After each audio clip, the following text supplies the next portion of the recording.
which is on Fillmore Street on the north side of the city across from the post office. Bill Colley handling the telephones. I'm going to call at 8:34, and we're at 57. First of all, welcome back. You haven't been here in the rotation in a few weeks. It's been a few weeks, but I'm happy to be here. We wanted to talk today a little bit about benefits of physical activity. I was out at the fair helping out with some setup of a booth last weekend, and I was amazed as I'm driving home. And I don't spend a lot of time putting up metal poles and doing that type of stuff, but driving home, even from the fairgrounds, is a 10-minute drive maybe. How all of a sudden I got what we used to call that adrenaline rush you sometimes get after you do a little physical exertion. Yeah, it's amazing. Once you exert yourself and you're releasing good positive endorphins from the brain, you feel different. You feel happier. There's a lot of people that they look at exercise and they think, this is going to make me tired. I don't have enough energy to do this. I just don't feel like I can do physical activity. It'll make you tired on the right end of the day, if we look at it that way. Which is a good thing in most cases. We talk a lot about, the benefits during the day and at the end of the day, meaning, during the day you usually feel more awake, more alert, feel happier, more focused, more motivated with regular physical activity. And at the end of the day, the benefit is you usually sleep better. Now, Dr. Tripp does his exercise in the morning before he goes to the office. Is there a better time of day, morning, evening, or does it matter?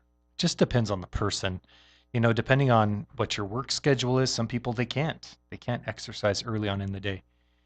I did drag Dr. Tripp out of bed yesterday at 5:30 in the morning to take him to the gym, and halfway through it, he said, "I'm glad I'm here," and he felt great, and both feeling a little bit sore today. I think I haven't talked to him yet, but I'm feeling sore. But it's a good thing. It's a good feeling. That what you did was it taxed your body physically, and tomorrow I'll feel better when I'm at the gym. Now, here's another thing. A couple of weeks ago, I'll give you another example about a little exercise over the weekend. I don't know how I did it. It feels like I had hyperextended my right elbow. And it was, I could still move it. It just was a little bit what you'd call sore.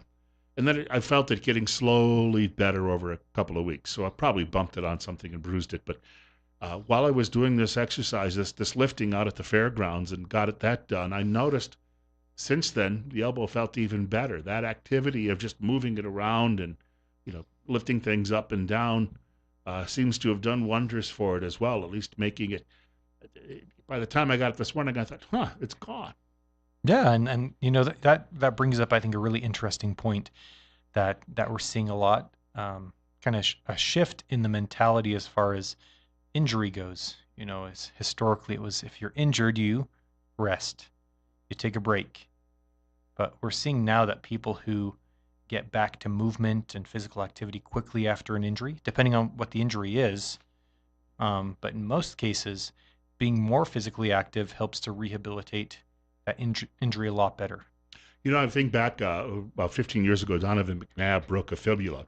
I think it was his right side because it was about the same time I broke my left, so I was familiar with the story.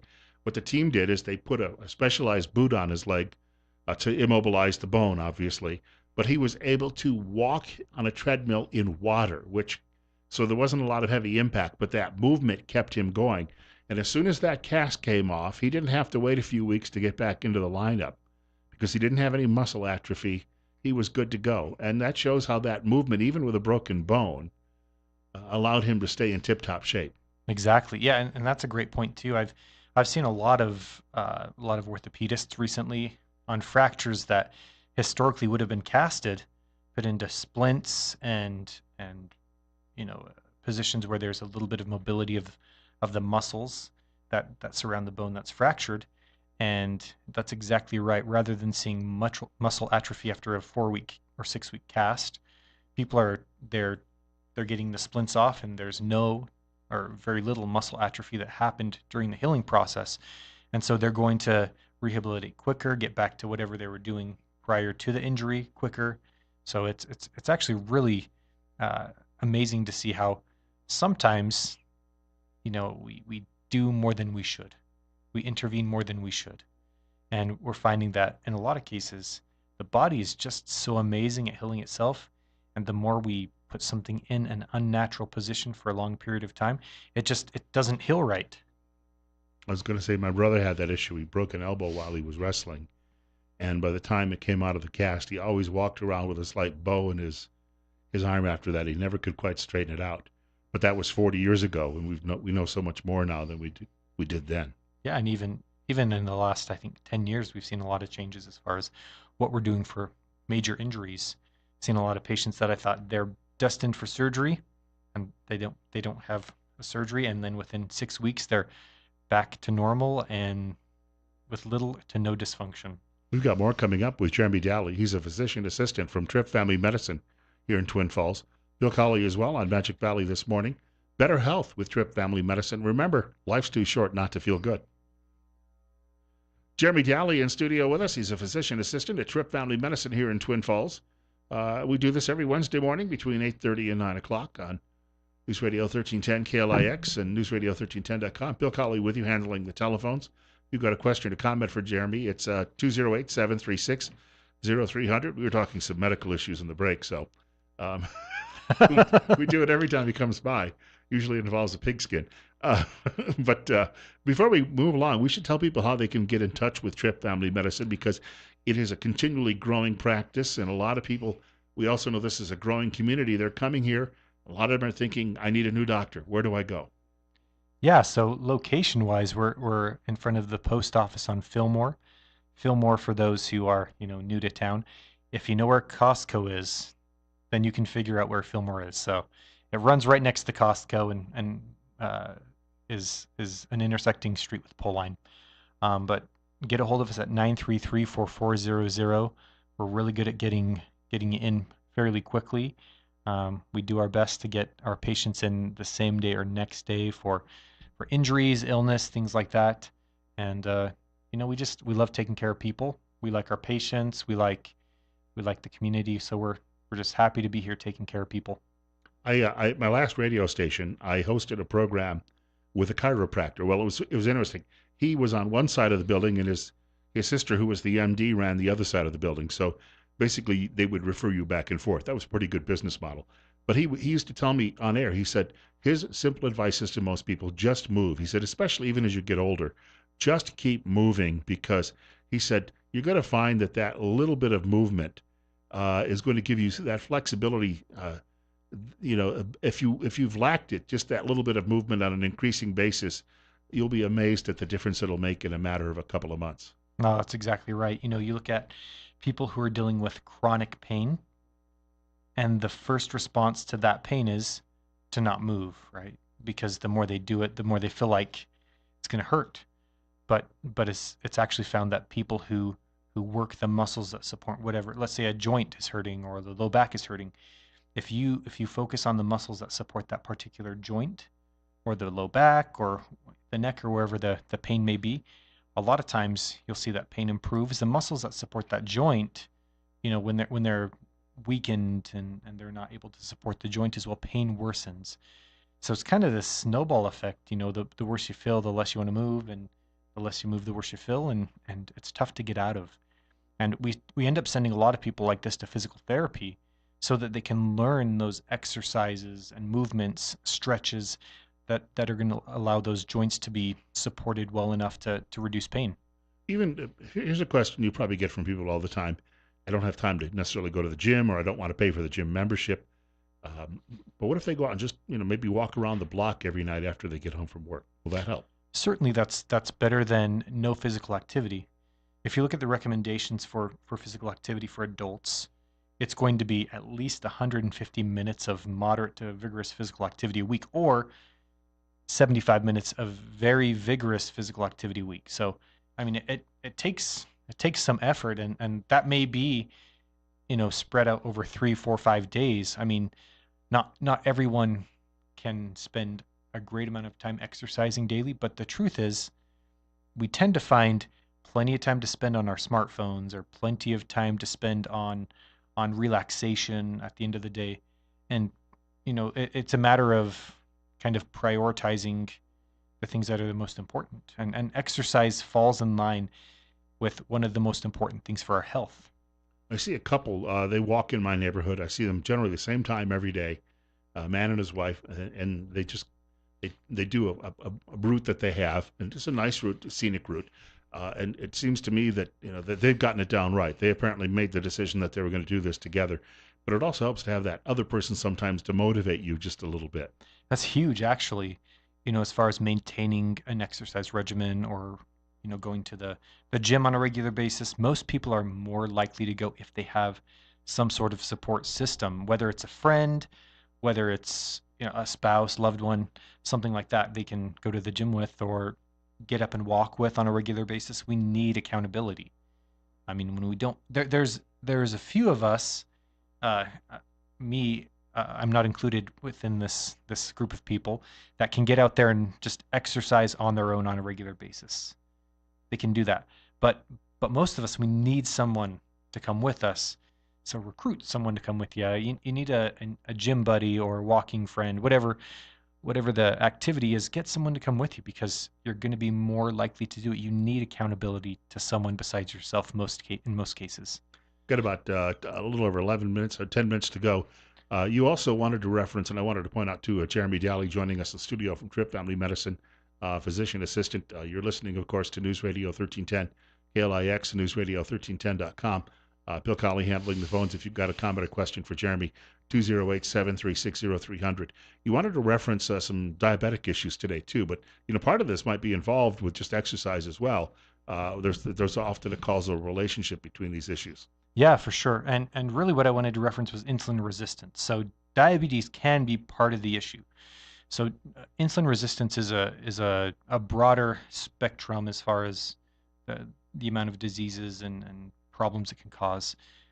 Type 2 diabetes is huge, right? So if you have insulin resistance, you can eventually develop type 2 diabetes. So really what it is your cells, in order for them to accept the simplest form of sugar called glucose, they need insulin. Insulin is a hormone made in the pancreas, and what happens is when you consume carbohydrate, so that means things like breads and pastas and potatoes and rice and sweets and sodas and things like that that have sugar in them in some form, they're broken down by the body. The glucose is kind of the last breakdown molecule that is used for energy in the body, and then when it gets into the bloodstream, your body releases insulin from that pancreas. The more sugar you eat on a regular basis, the more insulin you will send out. Now, it's kind of like that solicitor that won't go away, right? So the more they knock, the less you want to answer the door, right? The same thing happens with our cells and insulin. So the more insulin there is, the less likely the cell is to receive that insulin hormone, and that means blood sugars over time tend to go up. Now, long before we see glucose go up, we see this insulin resistance start to happen, and kind of the symptoms of insulin resistance are going to be development of obesity. Insulin is a strong fat storage hormone. So if insulin is high, we are typically looking at things like obesity. We're looking at things like low testosterone in men or PCOS in women. It's polycystic ovarian syndrome. Insulin resistance is at the root of that problem. And we see things like change in cognitive function. There's some studies that correlate insulin resistance with the development of Alzheimer's disease. So it's pretty incredible. And we look at what changes insulin resistance in humans. Part of it is the diet. That's not what we're focusing on today necessarily, but the more sugars you eat, and the American diet is just it's all about carbohydrate. If we look at the foods we eat, if we look at the nutrition facts on the back of the packages of the foods we eat, they're going to be high in carbohydrates. I guarantee that most foods are, especially if they're coming from the center aisles of the grocery store. They're coming from the kind of outside aisles, you may not see as much of the carbohydrate. But individuals who exercise more often, that spend more time exerting themselves, and I talk to a lot of people who say, well, I'm active at work, right? And that's important. It's important to be active at work. But what we need is outside of work, like I said, about 150 minutes of moderate to vigorous physical activity, whether it's walking, riding a bike, swimming, running, a sport, racquetball, tennis, something like that. That's going to get your heart rate up. Really, to get to uh, a good level of exercise, you have to get to about 80% of your max heart rate, meaning uh, it varies in individuals based on age. Kind of a quick way to calculate your max heart rate is 220 minus your age. So the older we get, the lower our max heart rate is. But they're about 80% of your max heart rate. We're going to see maximal benefits as far as exercise goes, and that's going to require moderate to vigorous physical activity. So is walking bad? No, walking is great, but it's probably not going to be vigorous unless the rate at which you walk is putting you in that position. I remember a friend telling me this way back in the 1970s. We were in high school and we'd run in the off season so we'd be ready for football and he'd come wake me up in the morning and summertime when you're a kid you don't want to get up early, but luckily I had someone to help me out and we'd run together. But he used to tell me, he said it's important to swing your arms when you're walking or running. And I don't know where he'd gotten that, but he said that that activity too was important. I guess that just comes down to making sure your joints are moving. Sure. And, if you look at good biomechanics of running, you need the arm swing. It's an important part of the counterbalance with movement. Um, and, the more we move, even if it's stretching, there are calories that are burned while we stretch. And so, stretching is a way that we can work on being more physically active. And there, stretching on a regular basis helps to relieve a lot of tension in joints and help you feel like you have better range of motion, all of which contribute to better physical activity and exercise, things like that. Um, but ultimately, if we're not getting about 150 minutes a week of moderate to vigorous physical activity, we're deficient. There's a bell curve, and a lot of studies that have been done as far as it's a reverse bell curve actually. You think of an upside down bell in this case, and those who are at the least physically active have the highest rate of mortality. We would probably all guess that. If you don't move, you're gonna die sooner, just the way it is. The people that are the most uh, physically active, so like really high endurance athletes, actually the rate isn't as high as those who are inactive, but we do see a slight increase for mortality rates in those who do a lot of endurance type, so major endurance events. So they have higher chance for heart arrhythmias and basically changes in the heart tissue that makes it weaker. Those who are kind of in that moderate to vigorous physical activity range, so not doing excessive amounts of exercise, and yes, you can exercise too much. I am saying that. But about 150 minutes to 300 minutes a week is a great range to stay within. If you can stay somewhere within that range on a regular basis, you're going to be in that demographic who is not going to die as soon. That's not even an hour a day, right? Oh, no, not even an hour. For children, the recommendation is an hour a day. For adults, I mean, you think about that 300 minutes a week. I mean, you're really not looking at, uh, I mean, that is, almost an hour a day physical activity. But 150 minutes a week, I mean, you're looking at 2.5 hours spread over the entire week. I mean, that's not much time. Most of us can spare 150 minutes a week to get out and be active.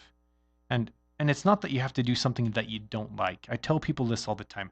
I'm not going to give you a physical activity program because it may not be what you like. It's just like giving a specific diet. It takes a lot of fine tuning to get a diet that someone will adhere to, that fits their food styles. Exercise is very much the same way. It's variable. There's a lot of preference with physical activity, and some of it is based on what people can handle as far as joints and pains and things like that. I was going to say, for a lot of people, just that walking is probably the simplest thing to do because, uh, let's face it, the running is going to be quite the pounding on your knees and your hips, but the walking, if nothing else, the advantage there too is if you time it right, you get to a certain point, you look at your watch, well, your phone maybe, and you see what the time it is, then you can double back, but you can always time it out.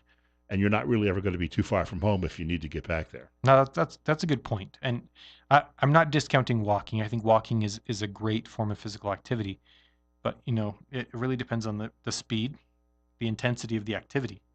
And so that's going to You be, can have a leisurely swim too. You don't have to be Mark Spitz in the pool, right? well, and that's a great point. Swimming, probably for people that have a lot of joint pain, is one of the best uh, forms of physical activity in terms of the muscles that it uses, the way that you're getting a lot of resistance training as well as endurance training. I mean, you look at the amount of calories burned when you do 100 meters in the pool, and it's quite a bit. If you're doing a mile or half a mile worth of swimming, you're in the pool for maybe a half an hour or an hour. That's a lot of time, and that's a lot of calories burned. I dated myself by saying Mark Spitz. Nobody under the age of 50 knows who that is any longer. But he was a big swimmer in the early 1970s. Well, I am under the age of 50, and I knew who he is, so.